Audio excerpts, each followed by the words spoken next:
El Código Da Vinci, por Dan Brown. Capítulo 54.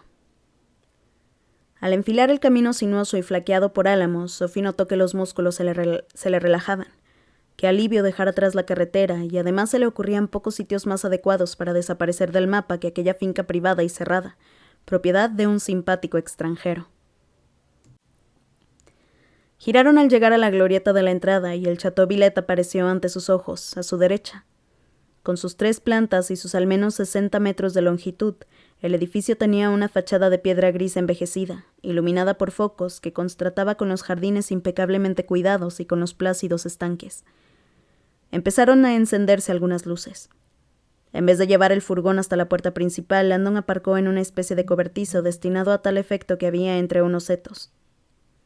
«Mejor no arriesgarnos a que nos vean desde la carretera», dijo, o a que Lake se pregunte por qué llegamos en un furgón destartalado. Sophie estaba de acuerdo.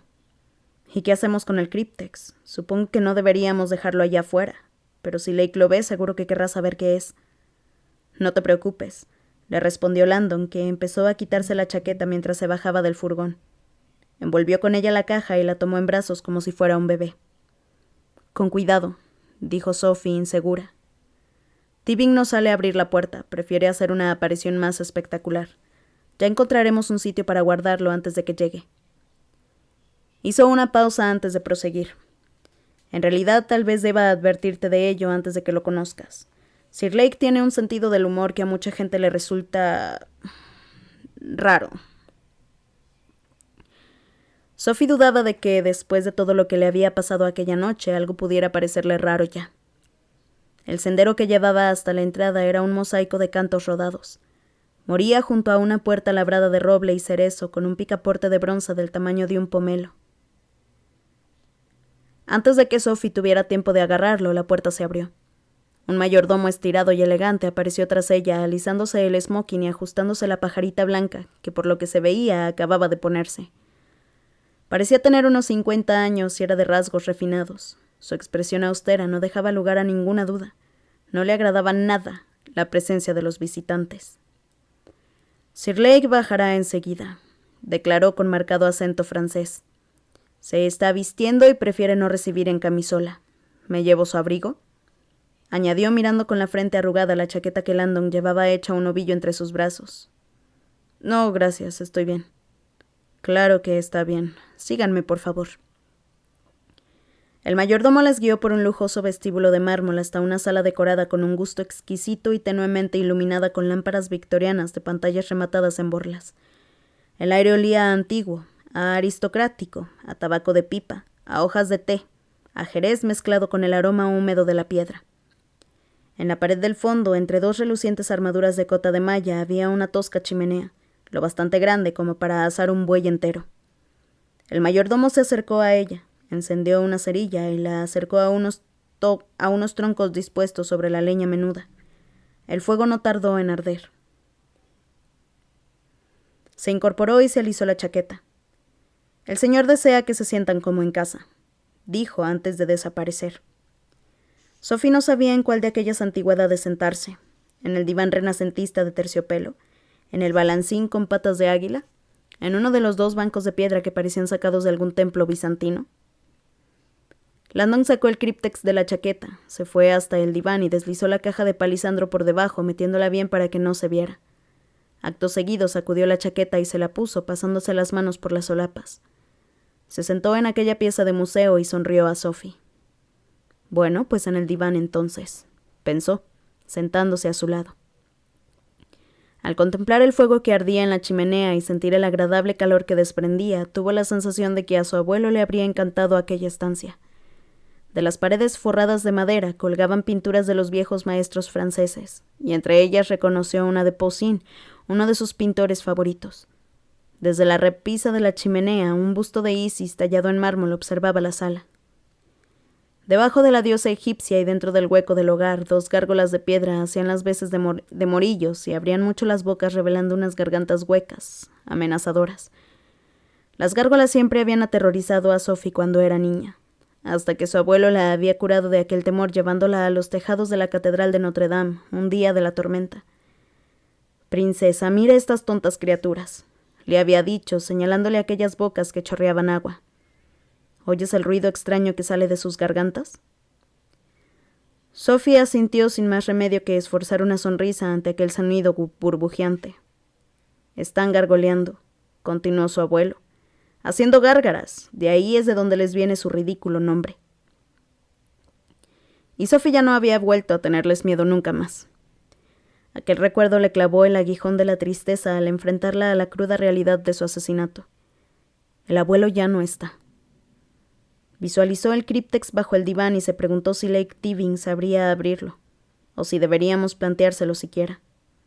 Las últimas palabras del abuelo de Sophie le habían indicado que se pusiera en contacto con Landon, pero de involucrar a nadie más no había dicho nada. Necesitábamos un sitio donde escondernos, se dijo a sí misma y decidió confiar en el buen juicio de Robert. «Sí, Robert», atronó una voz a su espalda. «Veo que viajas con una doncella». Landon se levantó y Sophie le imitó al momento. La voz provenía de lo alto de una escalera que serpenteaba hacia la penumbra de la segunda planta. Arriba se intuía una silueta que se movía en la penumbra. «Buenas noches», gritó Landon. «Permíteme que te presente a Sophie Nouveau». «Es un honor», respondió Tiving, moviéndose hacia la luz. «Gracias por recibirnos», dijo Sophie, que ahora veía que aquel hombre llevaba hierros en las piernas, usaba muletas y bajaba peldaño a peldaño. «Sabemos que es muy tarde». «Es tan tarde, querida, que ya es temprano», se rió. «¿Usted también es americana?» Sophie negó con la cabeza. «Parisienne». «Su inglés es magnífico. Gracias, estudié en el Royal Holloway». Eso lo explica todo. Tiving seguía descendiendo entre sombras. No sé si Robert le habrá dicho que yo lo hice casi al lado, en Oxford. Sonrió dedicando a Landon una sonrisa burlona. Claro que también solicité mi ingreso en Harvard, por si acaso. Su anfitrión llegó al final de la escalera y Sophie le pareció que tenía un tan poco aspecto de caballero como Sir Elton John. Corpulento y rabicundo, Sir Lake Tiving era pelirrojo y tenía unos ojos marrones vivaces que le brillaban cuando hablaba. Llevaba unos pantalones de pinza y una camisa ancha de seda bajo un chaleco de cachemir. A pesar de los hierros de las piernas, tenía un porte digno, erguido, vertical, que parecía más la herencia de su noble alcurnia que el producto de un esfuerzo consciente. Tiving se acercó por fin a ellos y le tendió la mano a Landon. «Robert, veo que has perdido unos kilos». Landon sonrió. «Pues me parece que tú los encontraste». Tiving soltó una carcajada y se dio unas palmaditas en la barriga. «Touché. Mis únicos placeres carnales últimamente parecen ser los culinarios». Se volvió hacia Sophie, le sostuvo la mano, hizo una ligera reverencia y le rozó los dedos con los labios. «¿Milady?»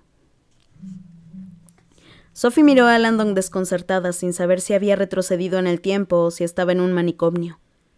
El mayordomo que les había abierto la puerta entró con un servicio de té que dejó en la espléndida mesa que había delante de la chimenea. «Este es Remy Gandaluz», dijo Tiving, «mi mayordomo». El flaco criado levantó la cabeza embarado y volvió a desaparecer. «Remy es de Lyon», murmuró Sir Lake como si aquello fuera una desgraciada enfermedad, «pero prepara muy buenas salsas». Landon parecía divertido. «Yo creía que te traías al servicio de Inglaterra». «No, por Dios, no le deseo a nadie un chef inglés, excepto a los inspectores de Hacienda franceses, claro». Miró a Sophie. «Pardonnez-moi, mademoiselle Nouveau. Tenga por seguro que mi desagrado por los franceses se limita solo a los políticos y a la selección de fútbol. Su gobierno me roba el dinero y su equipo nos humilló hace muy poco».